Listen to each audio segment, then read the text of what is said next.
I am here to talk about Ramadan, the holy month for Muslims of fasting.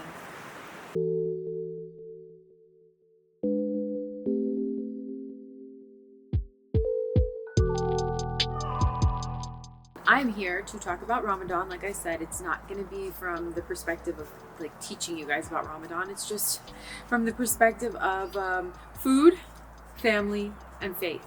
My one big, strong intention for the month is going to be simplify. I mean simplify on the mental realm, the emotional realm, and on the physical realm. So when I say food for the month of Ramadan, it's a little funny because like you're fasting. So I don't know, whenever you think of fasting, I don't know if the first thing that comes to mind is food, but it should be, because food becomes incredibly important when you're fasting. Because when you break your fast, it's like what hits your system as soon as you start eating. And also what's going to get you through the day of fasting. I mean, no matter what you do, fasting is supposed to be a challenge. It's not going to be easy, but you can make it a little bit easier on your body by paying attention to the nutrients that you get, the calories that you get, and the hydration. So for hydration specifically, I have chia seeds and something we call hakashir. I will look up what that is in English. I think it's teff, like Teff, teff seeds. These two are something that we're going to add to our drinks. Okay. This is a tool I'm going to be using during the month because not so much for the time. Obviously, I'm not going to be 9 a.m., 11 a.m., 1 p.m., 3 p.m., 5 p.m., blah, blah, blah. No, it's going to be more for the ounces. I need to make sure that I get 64 ounces of water in this body every day.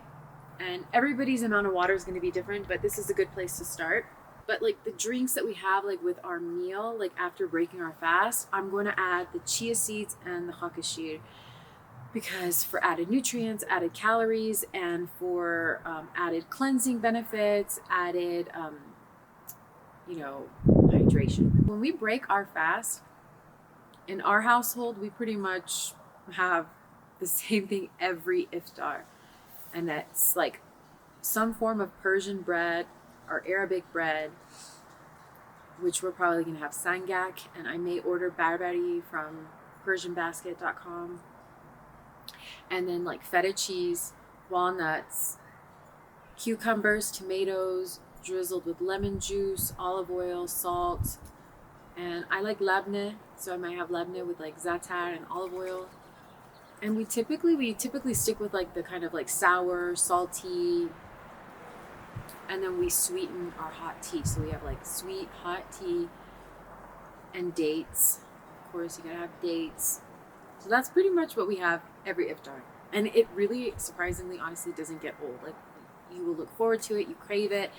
In summer months, whenever it's Ramadan in the summer, like we would have like watermelon and things like that too. But right now it's still not really watermelon season and I'm still not craving it. So probably won't be adding that.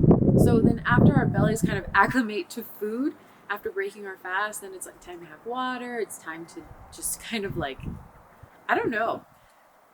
I don't know if I said this. I don't think I said this. I have not fasted in like years. This is the first year after many years that I'm not dealing with any health issues. Thank God. I'm not pregnant. I'm not nursing. So I'm like both really, really excited and also nervous. Like I'm so anxious. It's like I'm going on a first date with Ramadan. Whew. But anyway, so like I'm just trying to get ready for my first Ramadan after a long period of time without fasting. So I got into like the things I need to make sure that we have in the house to be able to break our fast. And I got to make sure that we have rice and like stew meat. I don't really see ground meat being very necessary. Maybe chicken would be necessary. No fish. During Ramadan, we're never really craving like fish or pizza or things like that. I mean, maybe I would need ground meat for like a certain like kebab dish. But yeah, so we'll break our fast, and then when our bellies are ready for it, that's what got me into talking about how I haven't fasted in a while. So I don't know how I'm going to feel right after I break my fast, but I can't remember. I feel like you're both energized and you have the energy to start talking. Like whenever you're in a group, like you would always notice the volume of the room get louder and louder and louder, like as people were breaking their fast and getting energy. And but then also at the same time, you can also be tired afterwards because like you eat. So that's kind of the fine line that you want to walk whenever you're breaking your fast. Is like getting the energy to do the certain actions, like they call amal, and like worship that you want to do. And part of my worship is, like I said, like food, faith, family, is to be able to be present with my family and like just be together and keep it simple. I don't need to get extravagant. I do have a whole list of activities that I need to like start opening up the links that my friends send me to get ideas. But even with that, like pre-Ramadan, even part of the prep, I'm going to keep it simple. Like if it seems doable, if it seems simple, I'm going to add it to the repertoire. But I'm not going to get complicated about it. And then, what does that sound? Yeah, so I don't know how I'm going to feel when I break my fast, but my intention is to hopefully feel energized after I break my fast. And then when our bellies are ready for it, then we will have rice and stew along with those drinks that I was talking about with chia seeds or hakashid.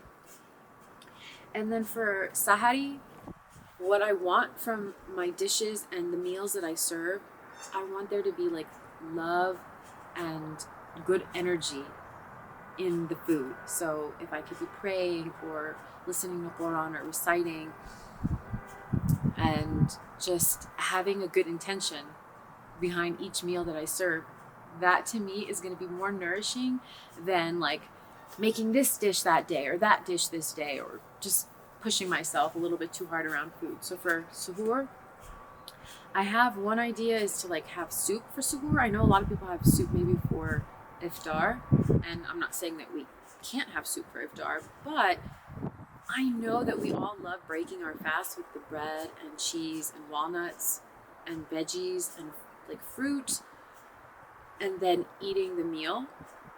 So I think maybe keeping like just that being my little twist. I don't know, does anybody else do this? But like create soup for sahari, for soup for suhoor. And another option for suhoor, if we're not in the mood for soup or something savory, would be bread, butter, cream, jam, honey, tea, nothing else around food. Then it just remains like my faith. I'm really lucky that I've been welcomed into a ladies' Quran like study group that meets weekly, and the intention of that group is to just maintain a connection with the Quran, both through like translating it, understanding the meaning and the commentary, but also memorizing. And memorizing is really, really hard, I think, for anybody, but it's especially hard for me just because I don't know Arabic. It does help that I know Farsi because I can very slowly and elementary level read Farsi, and that helps me be able to read the lettering in Arabic. So it's not that simple, and if you can read Arabic, if you know Arabic, then you know what I'm talking about. And if you're attempting to, then you also know what I'm talking about. But it being challenging is the blessing, because it's going to require me to be connected with it multiple times throughout the day to memorize. So it's keeping me accountable, and I'm very grateful for that. And I've been debating, should I also sign up for another class? Should I purchase a class that's good? I'll have access to it for a certain amount of days, and it's a more spiritual. I may leave a link down below because maybe you guys are looking for ways to connect with the Quran and are looking for ideas. It's one of the illuminated courses by Omid Safi, which he is an absolute sage when it comes to like any religion, actually, any faith, any religion, but he is Muslim, so he does come from that faith-based perspective, and like spirituality and even like Persian poetry. So if you're into like Rumi, Hafiz, things like that, I think it'll be good for me to leave a link down below. I think just for anybody who it's getting cold, I should go inside or go in the sun. So I was debating doing more than just that weekly class and then that daily devotion to practice, but I think that's going to go against my intention to simplify. So I will save that for another time. The reason why my intention is to simplify is that in the world that we live in today, especially in America, it's quite effortless to take on too much, mentally, emotionally, and physically. Like, we buy so many things that we don't need. We overthink things. I was going to say we feel too much, but honestly, I think we feel too much, but we don't feel deeply enough. And there's a difference. It's a very, very important difference. We feel too much. We feel too much. Like, we are feeling one thing and then another thing. It's one thing, then the next. One thing, then the next. And we never stop to go deeper into the feeling.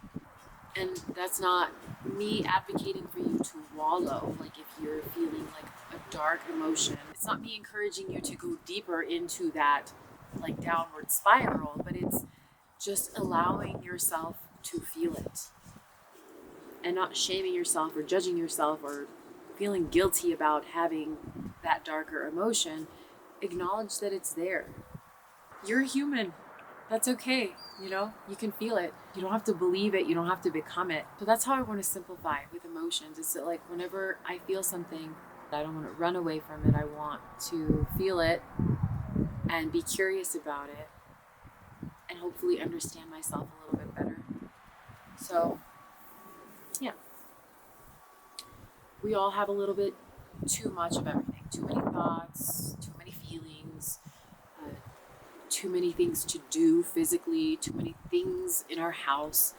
And it's not like I'm intending to throw away a bunch of stuff, give away a bunch of stuff, but I do want to purify. I do want to take a good hard look at my life and